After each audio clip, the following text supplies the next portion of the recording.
You know, we've been talking about food in terms of the vegetables, fruits, and grains that are around the outside of the store.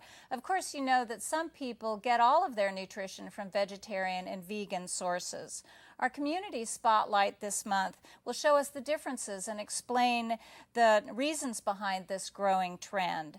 Northwest Veg is a nonprofit organization that promotes this lifestyle, and they're going to show us how to prepare some delicious and nutritious meals from the perimeter of the store. No meat in sight, vegetarian delight. Vegetarian delight. Vegetarian delight.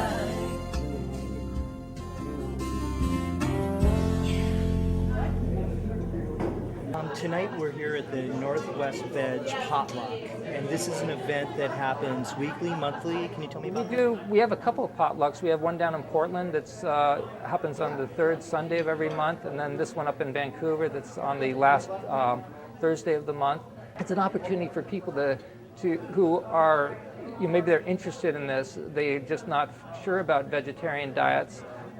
Those people can come here and then they can see a whole bunch of good food, because we have some really good cooks here. Northwest Veg is a group that supports people trying to move towards a plant-based diet, and there are really three reasons why people might make that choice. There are environmental reasons, there are reasons dealing with the way we treat animals, and then of course there's the nutrition aspect.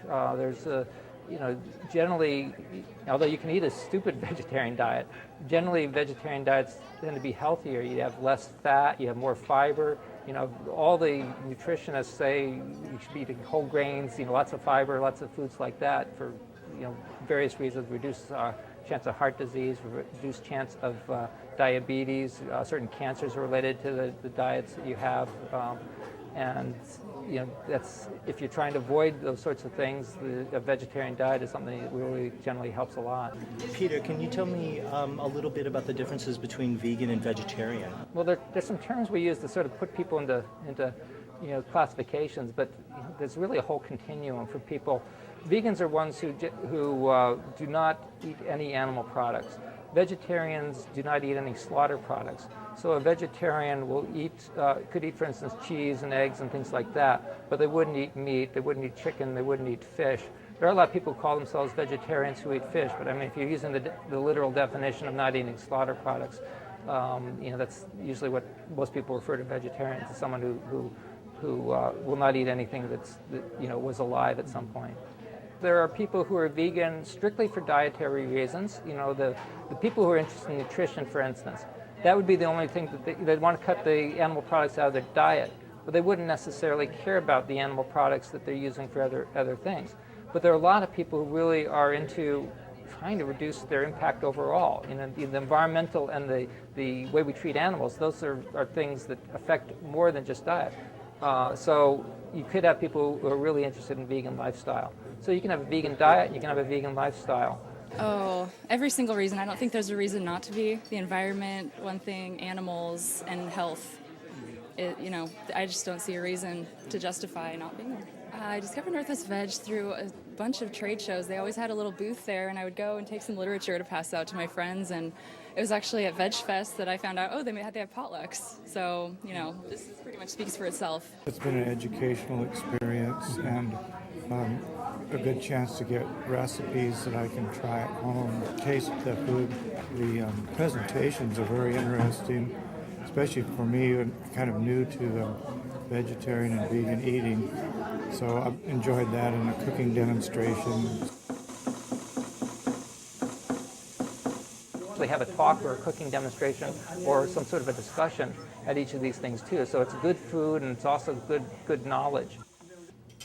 If you're looking to try and eat a good healthy diet, whole grains, whole foods, high fiber, these are the sorts of things that can help lower cholesterol, for instance. Cholesterol, well, the bodies make it themselves, but also we get a whole lot of cholesterol in the things we eat. And it's only present in animals. It's not present in plant foods.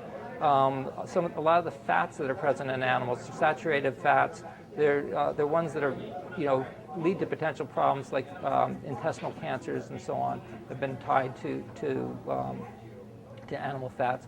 You can really have a much healthier diet. Now, you do have to be careful on a pure vegan diet because you need, for instance, make sure you're getting enough vitamin B12. It's not made by plants, it's not made by animals, it's made by bacteria. But if people who are eating animals, those animals have a lot of bacteria in them that are generating those, or they get the bacteria out of the soil if they're eating different things. And so you only need very tiny amounts of vitamin B12, but people who are not vegetarians get it from those sources. Nowadays, we wash all our fruits and vegetables, so if you're vegan, you're probably not getting B12 because you're not getting the bacteria. So a vegan does have to look, if you're not having any animal products, you do have to make sure you're getting B12. Only small amounts are needed. And, you can find it in so many different products. I get it in my rice milk, for instance. There's in nutritional yeast. There are lots of different products that have it out there. So even if you don't want to take a vitamin pill every day, which a lot of people recommend that you do that, just make sure that you have it somewhere in your diet, and you should be fine. That's pretty much the only one that's big. There are a lot of other things that are concerned for vegetarians and vegans, but they're also concerned for the public as a whole too, because things like vitamin D. We have a lot of vitamin D deficiency up here because we just don't get the sunlight, which sunlight's one of the ways that you manufacture vitamin D. And in the winter, we just don't have that up here. So that's true for vegetarians. It's also true for non-vegetarians. You got to look for making sure you got sources of vitamin D in your diet if you're not able to get out there and get sun, which we can't do in the winter out here. First, we're going to add this. Some oregano and some bay leaves. You can add at this point thyme, basil, or rosemary. Whatever you would prefer. One thing I'd be interested to know is how do you replace the nutrition that is lost when you don't eat meat? The question people who are vegetarian always get asked is, where do you get your protein? Because people know that animal products do have a lot of protein in them. Plant products have a lot of protein in them too. Matter of fact, a vegetarian can probably get too much protein if they're not careful on how much they eat. We think of that you need a lot of protein, but stop and think for a second. When is the time in your life when you're going the fastest? When you're a baby, right? I mean, you're doubling your weight in 180 days. And then you think, well, if you're growing the fastest, isn't that when you need the most protein? And then you stop and think, okay, what do you feed a baby? Well, mother's milk, right? How much protein's in mother's milk? It's only 6% of the calories are protein. There's more protein in potatoes than there is in mother's milk. So, why do you think when you're older, when you're not growing as fast, that you need 20% protein in your diet? Your body really doesn't need that much protein. It actually causes problems when you have that much protein. Matter of fact, there's a famous diet called the Atkins diet that people go on to lose weight. That's a really high protein diet.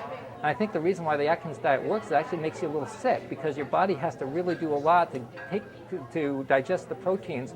You got to strip off the amino group from it, and you form these ketones when that happens, and those things can make you kind of sick. Of course, being sick, you don't eat as much, and you lose weight, but it's not the way I want to lose weight.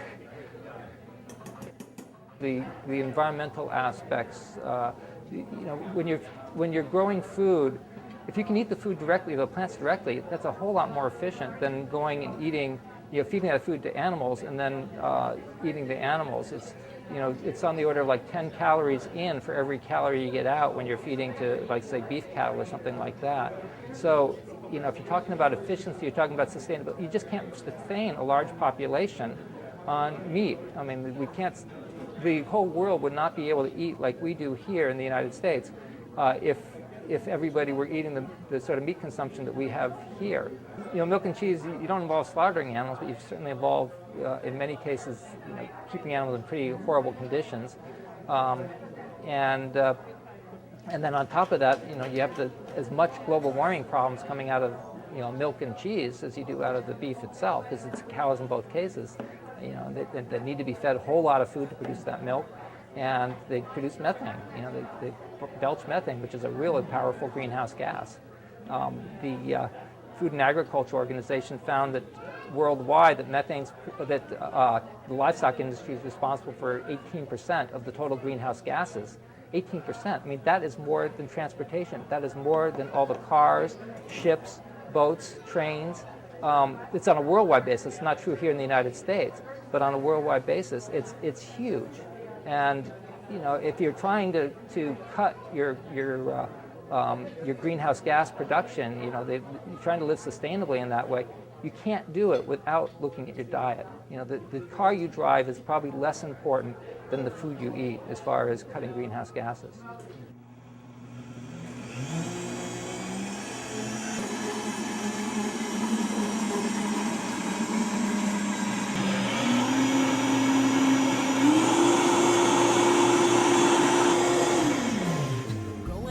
Drive-through of a fast food joint, gonna grab a little meal to hold me tight. My motto's always been the best, do it my way, so my order's gonna be the toughest of the day. Be waiting for my chalupa when I drive around, and I'll wait for my pride, baby, till the sun goes down.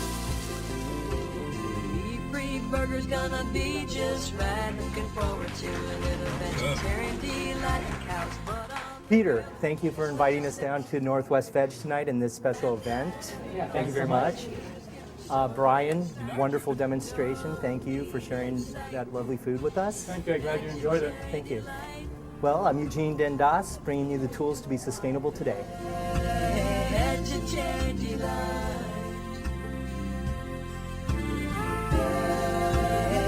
To change your life.